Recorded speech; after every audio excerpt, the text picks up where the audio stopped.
और वहीं देहरादून स्थित ग्राफिक एरा विश्वविद्यालय में रविवार को दीक्षांत समारोह आयोजित किया गया और इस दौरान 5,317 छात्र छात्राओं को उपाधियां दी गई और उपाधियां पाकर छात्र छात्राओं के चेहरे खुशी से खिल उठे। और दीक्षांत समारोह में 4 हस्तियों को डिलीट और डीएससी की मानद उपाधि से अलंकित किया गया और इनमें बैडमिंटन खिलाड़ी साइना नेहवाल और हॉकी खिलाड़ी रुपिंदर पाल सिंह भी शामिल रहे। हालांकि साइना नेहवाल दीक्षांत समारोह में नहीं पहुंची और ग्राफिक एरा डीम्ड यूनिवर्सिटी का 10वां दीक्षांत समारोह विश्वविद्यालय परिसर में आयोजित किया गया और मुख्य अतिथि एआईसीटीई के chairman doctor Anil D Sahasrabuddhe रहे। और समारोह में बैडमिंटन खिलाड़ी साइना नेहवाल और भारतीय हॉकी टीम के अनुभवी ड्रैग फिल्कर रुपिंदर पाल सिंह को डॉक्टर ऑफ लिटरेचर की मानद उपाधि दी गई और इनके साथ ही परमार्थ निकेतन के संस्थापक अध्यक्ष स्वामी चिंतानंद सरस्वती और वन विशेषज्ञ डॉक्टर जगदम्बा प्रसाद चंद्रा को डॉक्टर ऑफ साइंस की मानद उपाधि से अलंकृत किया गया। और कुलपति डॉक्टर राकेश कुमार शर्मा ने बताया कि इस दीक्षांत समारोह में विश्वविद्यालय से वर्ष 2019 और 2020 में पास आउट होने वाले 5,317 छात्र छात्राओं को उपाधियां प्रदान की गई है और 99 टॉपर्स को गोल्ड मेडल दिए गए और दीक्षांत समारोह में 98 सिल्वर और 91 ब्रॉन्ज मेडल भी दिए गए। और इस अवसर पर 35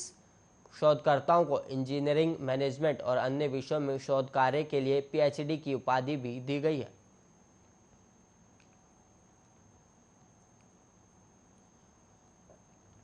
और वहीं उत्तराखंड शिक्षा विभाग सरकारी स्कूलों के 12वीं के 100 टॉपर और छात्र छात्राओं को 5 साल तक हर महीने 2,500 रुपये देने की तैयारी कर रहा है और उच्च शिक्षा की पढ़ाई के लिए उन्हें यह धनराशि दी जाएगी। मुख्यमंत्री पुष्कर सिंह धामी की अध्यक्षता में 21 सितंबर को हुई बैठक का शासन ने इसका कार्यवृत्त जारी किया और बैठक में अपर मुख्य सचिव आनंद बर्धन ने सुझाव दिया कि प्रदेश के सरकारी स्कूलों के 12वीं के 100 टॉपर छात्रों को अगले 5 साल तक 2,500 रुपये उच्च शिक्षा की पढ़ाई के लिए दिए जाएंगे और इसमें 70 बच्चे उत्तराखंड बोर्ड और 30 सीबीएसई बोर्ड के शामिल किए जाएंगे। और इसके अलावा संकल्प अभियान के तहत आईएएस और पीसीएस अधिकारी महीने में 1 दिन स्वेच्छा से स्कूल में जाकर बच्चों को पढ़ाएंगे और टॉपर बच्चों को धनराशि दे जाने के संबंध में निदेशक माध्यमिक शिक्षा को कार्यवाही के निर्देश दिए गए। और वहीं मुख्यमंत्री की अध्यक्षता में हुई बैठक में सैनिक स्कूल जखोली के निर्माण के संबंध में बताया गया कि इसकी डीपीआर बनाई जा चुकी है, लेकिन केंद्र सरकार के द्वारा इसके निर्माण के लिए बजट उपलब्ध कराने के संबंध में असमर्थता जताई गई। और बैठक में अपर मुख्य सचिव ने कहा कि सैनिक स्कूल का निर्माण राज्य हित में किया जाना चाहिए और वहीं प्रस्तावित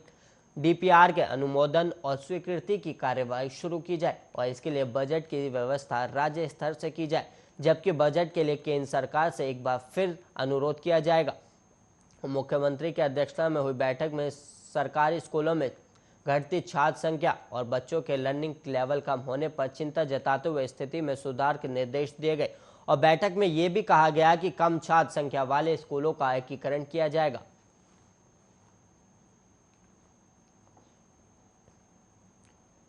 और वहीं चारधाम यात्रा की पाबंदियां हटने के बाद श्रद्धालु उमड़ रहे और शनिवार और रविवार को बाहरी राज्यों से बड़ी संख्या में श्रद्धालु पहुंचे हैं और वहीं भीड़ के मद्देनजर पुलिस फोर्स तैनात की गई और हर की पैड़ी और आसपास घाटों से लेकर प्रमुख मंदिरों पर सुरक्षा बल तैनात है और वहीं गंगा घाटों पर सुरक्षा बढ़ाई गई है और नवरात्रे और वीकेंड होने के कारण हरिद्वार में श्रद्धालुओं की भीड़ के पहुंचने की संभावना थी और वहीं हरिद्वार की अर्थव्यवस्था तीर्थाटन और पर्यटन पर निर्भर है और नवरात्र में मनसा, चंडी देवी और काली मंदिर में श्रद्धालु पहुंच रहे और शुक्रवार देर शाम से बाहरी राज्यों से यहां यात्री पहुंचने लगे थे और शनिवार और रविवार को पंजाब, हरियाणा, दिल्ली, एनसीआर और उत्तर प्रदेश से बड़ी संख्या में यात्रियों के पहुंचने की संभावना जताई गई थी और हरिद्वार पहुंचने वाले यात्रियों ने एडवांस में धर्मशालाओं और होटलों की बुकिंग कराई थी और धर्मशाला संचालक विकास तिवारी ने बताया कि चारधाम यात्रा की पाबंदियां हटने और वीकेंड पर एडवांस बुकिंग होने लगी थी